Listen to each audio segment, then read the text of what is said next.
ಜೀವಂತ ಭಾಷೆಯ ರಕ್ಷಕ ಶ್ರೀ ನರೇಶ್ ಚಂದ್ರ ದೇವ್ ವರ್ಮಾ ಪದ್ಮಶ್ರೀ 2026.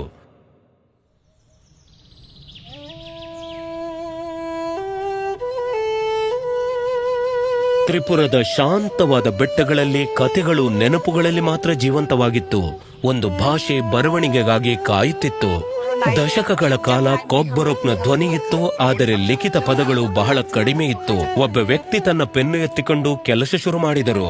ಅಕ್ಟೋಬರ್ 31, 1944ರಂದು ಜನಿಸಿದ ಶ್ರೀ ನರೇಶ್ ಚಂದ್ರ ದೇವ್ ವರ್ಮಾ ಬಂಗಾಳಿ ಭಾಷೆಯನ್ನು ಕಲಿಯುತ್ತಾ ಬೆಳೆದರು. ಒಂದು ಅರಿವಿನ ಅನುಭವವು ಎಲ್ಲವನ್ನೂ ಬದಲಾಯಿಸಿತು. ನಾವು ನಮ್ಮ ಭಾಷೆ ಕೊಗ್ಬೊರೊಕ್ ಬರೆಯದಿದ್ದರೆ ಮತ್ಯಾರು ಬರೆಯುತ್ತಾರೆ? ಆರಂಭದಲ್ಲಿ ಕೊಗ್ಬೊರೊಕ್ನಲ್ಲಿ ಯಾವುದೇ ಲಿಖಿತ ಪಠ್ಯಗಳಿರಲಿಲ್ಲ. 1960ರ ನಂತರ ಜನರು ಅದನ್ನೊಂದು ಭಾಷೆಯಾಗಿ ಗುರುತಿಸಲು ಪ್ರಾರಂಭಿಸಿದರು.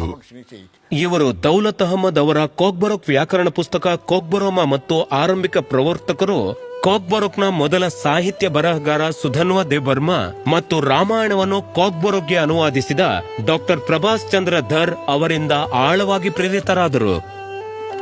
ಆಕಾಶವಾಣಿಯಲ್ಲಿ ಬಂದ ಕೊಗ್ಬೊರೊಕ್ ಕಾರ್ಯಕ್ರಮ ಆಲಿಸಿ ಸ್ಫೂರ್ತಿ ಪಡೆದು ಅವರು ಪೆನ್ನು ಎತ್ತಿಕೊಂಡು ಸ್ವತಃ ಬರೆಯಲು ಪ್ರಾರಂಭಿಸಿದರು. ಅವರು 1970ರಲ್ಲಿ ಬಂಗಾಳಿಯಲ್ಲಿ ಬರೆಯಲು ಪ್ರಾರಂಭಿಸಿದರು ಮತ್ತು 1980ರಿಂದ ಅವರು ಕೊಗ್ಬೊರೊಕ್ನಲ್ಲಿಯೂ ಬರೆಯಲು ಪ್ರಾರಂಭಿಸಿದರು. ಆರಂಭದಲ್ಲಿ ಅಷ್ಟೊಂದು ಸಾಹಿತ್ಯವಿರಲಿಲ್ಲ, ಮುಂದುವರಿಯಲು ಅಡಿಪಾಯವಿರಲಿಲ್ಲ. ಅವರೇ ಅಡಿಪಾಯವಾದರು. 50 ವರ್ಷಗಳಿಗೂ ಹೆಚ್ಚಿನ ಪ್ರಯಾಣ, 34 ಪುಸ್ತಕಗಳು, ಹಲವಾರು ಲೇಖನಗಳು ಮತ್ತು ಸಂಶೋಧನೆ. ಅವರು ಕೊಗ್ಬೊರೊಕ್ ಅನ್ನು ಮೌಖಿಕ ಗುರುತಿನಿಂದ ಲಿಖಿತ ಪರಂಪರೆಯಾಗಿ ಪರಿವರ್ತಿಸಿದರು. ಇಂದು ಕೊಗ್ಬೊರೊಕ್ ಅನ್ನು 100ಕ್ಕೂ ಹೆಚ್ಚು ಶಾಲೆಗಳು, ಹಲವಾರು ಕಾಲೇಜುಗಳಲ್ಲಿ ಕಲಿಸಲಾಗುತ್ತದೆ. ವಿದ್ವಾಂಸರು ಮತ್ತು ಶಿಕ್ಷಕರು ಬೆಳೆಯುತ್ತಿರುವ ಸಮುದಾಯದೊಂದಿಗೆ ಚಳುವಳಿಯು ತನ್ನ ವಿದ್ಯಾರ್ಥಿಗಳೊಂದಿಗೆ ಬೆಳೆಯುತ್ತಲೇ ಇದೆ. ಹೊಸ ಪೀಳಿಗೆ ಇದರಲ್ಲಿ ಆಸಕ್ತಿ ವಹಿಸುತ್ತಿದೆ ಮತ್ತು ಹೆಚ್ಚು ಹೆಚ್ಚು ಜನರು ಕೊಗ್ಬೊರೊಕ್ ಅನ್ನು ಕಲಿಸಲು ಸೇರುತ್ತಿದ್ದಾರೆ. ವರ್ಷಗಳಿಂದ ಅವರ ಕೆಲಸವನ್ನು ಪದೇ ಪದೇ ಗೌರವಿಸಲಾಗಿದೆ. ಈಗ ಅದು ಪದ್ಮಶ್ರೀ ಪ್ರಶಸ್ತಿ ಬಳಿ ನಿಂತಿದೆ. ಆದರೆ ಅವರಿಗೆ ಇದು ಎಂದಿಗೂ ವೈಯಕ್ತಿಕ ಮನ್ನಣೆಯ ವಿಷಯವಾಗಿರಲಿಲ್ಲ. ನಾನು ಆಭಾರಿಯಾಗಿದ್ದೇನೆ, ಆದರೆ ಈ ಗೌರವ ನನಗೆ ಮಾತ್ರವಲ್ಲ, ಎಲ್ಲ ಕೊಗ್ಬೊರೊಕ್ ಭಾಷಿಕರಿಗೂ ಸಲ್ಲುತ್ತದೆ. ಇಂದು ನಿವೃತ್ತಿಯ ನಂತರವೂ ಅವರು ಬರೆಯುವುದನ್ನು ಮುಂದುವರೆಸಿದ್ದಾರೆ, ಮಾರ್ಗದರ್ಶನ ನೀಡುತ್ತಿದ್ದಾರೆ, ಜೊತೆಗೆ ಸಂರಕ್ಷಿಸುತ್ತಿದ್ದಾರೆ.